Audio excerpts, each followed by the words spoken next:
हम ऐसी अवस्था में रहते कि जागरूक भी नहीं रहते और सोए भी नहीं रहते, नींद खूब जोर से आती रहती है। ये समय खूब महत्वपूर्ण है। प्रत्येक का समय अलग अलग हो सकता है। किसी का 9 बजे का सोने का आदत हो तो 9 बजे हो सकता है, किसी का 10 बजे सोने का आदत हो 10 बजे हो सकता है। प्रत्येक का समय अलग है। और ऐसे अवस्था के अंदर, ऐसे स्थिति के अंदर, जैसे इन्होंने बताया, वैसे इस स्थिति के अंदर तुम जो भी विचार, जो भी सोच आपके ब्रेन के अंदर डालोगे, वो आपके कॉन्शियस माइंड से सबकॉन्शियस माइंड में चला जाता है। क्योंकि अर्धमूर्छा की स्थिति वहाँ रहती है, बहुत संवेदन स्थिति वहाँ रहती है। और उस स्थिति में से जो भी विचार आपने डाला है, जो भी सोच आपने डाली है, वो पूरे रात भर आपके दिमाग में चलती रहती है। आप सो जाते हो, लेकिन आपका माइंड, आपका दिमाग वो नहीं बंद होता, वो चलते रहता है, वो नहीं सोता, वो जगते रहता है। और उसी स्थिति को वो आपको पूरे रात भर बना के रखता है। इसलिए सदैव ध्यान रखो, जब भी सोने के लिए जाओ ना, थोड़ा शांत चित्त होकर के जाओ। हो सकता है आप आपके बेड के ऊपर बैठ के 10 मिनट 15 मिनट अपने चित्त को स्थिर करो, चित्त को शांत करो, और जो आज दिन भर में जो कुछ हुआ है, अच्छा हुआ है, बुरा हुआ है, उसका अवलोकन करो। और जो कुछ बुरा हुआ है वो कल नहीं होगा, ये कल मैं ऐसा नहीं करूँगी या ऐसा नहीं करूँगा, इसका विचार अपने सबकॉन्शियस माइंड में डालो। दूसरा, आज दिन भर में जितने अच्छे कार्य किए, जितने अच्छे कर्म किए, उन कर्मों में आप वो कर्म खोजो जो कर्म आपने आपके आत्मा के लिए किया गए। क्या होता है, हम दिन भर में ना खूब कर्म करते हैं, खूब काम करते हैं। कुछ काम अपने परिवार के लिए करते हैं, कुछ काम अपने व्यवसाय के लिए करते हैं, कुछ काम हम अपने नौकरी के लिए करते हैं, मतलब खूब अलग अलग प्रकार के, कुछ समाज के लिए करते हैं। ये सब काम हम दूसरों के लिए करते हैं, लेकिन जिस अज्ञात शक्ति ने, उसको आप परमात्मा कहो, भगवान कहो, अल्लाह कहो, कुछ भी नाम ले सकते हो, उस शक्ति ने जिसने आपको दिन भर तक कार्य करने की ऊर्जा दी, कार्य करने की शक्ति दी, इतने सारे कार्य दिन भर में आपसे करा दिए, उस परमात्मा को प्रसन्न करने के लिए, उस परमात्मा को खुश करने के लिए, उस परमात्मा का सानिध्य प्राप्त करने के लिए आज दिन भर में मैंने कौन सा कार्य किया, इसका अवलोकन करो। तो जो कार्य किया होगा अगर कार्य नहीं किया तो कोशिश करो कि आज मैं नहीं कर पाया, लेकिन कल मैं अवश्य करूँगा। कल के दिन में मुझे मेरे आत्मा के लिए कुछ कार्य करने का है, मुझे परमात्मा के लिए कार्य करने का है, कुछ कार्य ऐसा करने का है जिससे मेरी आत्मा प्रसन्न हो, ऐसा कुछ कार्य करने का है जिससे मेरी आत्मा खुश हो। ये एक प्रकार से ना आत्मा रूपी बीज परमात्मा सबके भीतर डालता है, सबके अंदर डालता है, किसी के अंदर कम या किसी के अंदर ज़्यादा नहीं डालता,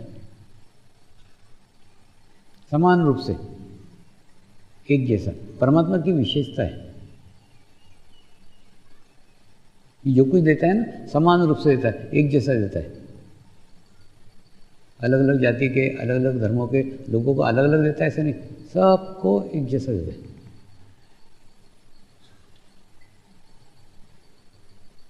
प्रश्न है, हमने आज के दिन में उस बीज को वृद्धिगत करने के लिए, उस बीज को बढ़ाने के लिए कौन सा खाद दिया, कौन सा पानी दिया? जितना खाद पानी आप आपके बीज को दोगे, जितना ध्यान आप उसका ध्यान रखोगे, उतना ही वो आपका ध्यान रखेगा। तो आवश्यकता है एक कार्य, कौन सा कार्य करना आप आपका देख लो। एक कार्य दिन भर में ऐसा करो जो कार्य आपने किसी को भी बताने के लिए नहीं किया है। एक कार्य आपने ऐसा किया है जो आपने आपके नाम हो जाए इसलिए नहीं किया है। एक कार्य आपने ऐसा किया है जो कार्य करने से केवल और केवल आपको खुशी मिलती है, आपको प्रसन्नता मिलती है, आपका आत्मा सशक्त होता है, इसलिए कार्य किया, कोई अपेक्षा से नहीं किया। ऐसे कार्य का अवलोकन करो, करा है तो उसको ही वृद्धिगत करने का, उसको ही बढ़ाने का निश्चय करो, और नहीं किया है तो उसकी शुरुआत करने का निश्चय करो। कोई भी काम, छोटा सा छोटा काम जो कार्य करने से आपको अच्छा लगता है, आपको प्रसन्नता लगती है, ऐसा काम जरूर चुनो और चुन करके उसको रोज करो। वैसे ही एक निस्वार्थ भाव से एक प्रार्थना करो।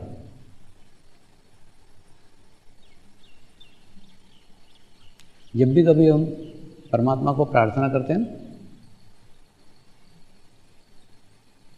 तो उससे हमारा अहंकार धीरे धीरे कम होता है। मैं करूँगा, मैं कर सकता हूँ, मैं कर सकती हूँ, मैंने किया,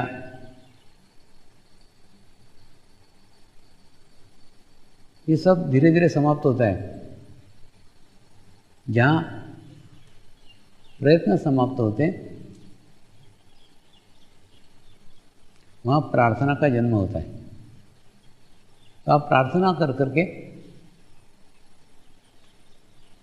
अपने आप को एहसास दिला रहे हो कि ये कार्य करने के लिए शक्ति मेरे पास नहीं है, मेरे से ये कार्य नहीं हो सकता है, इसलिए परम पिता परमेश्वर के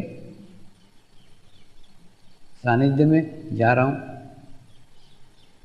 उसको प्रार्थना कर रहा हूँ, उसको प्रेयर कर रहा हूँ। ऐसा करने से आपके दो फायदे हैं।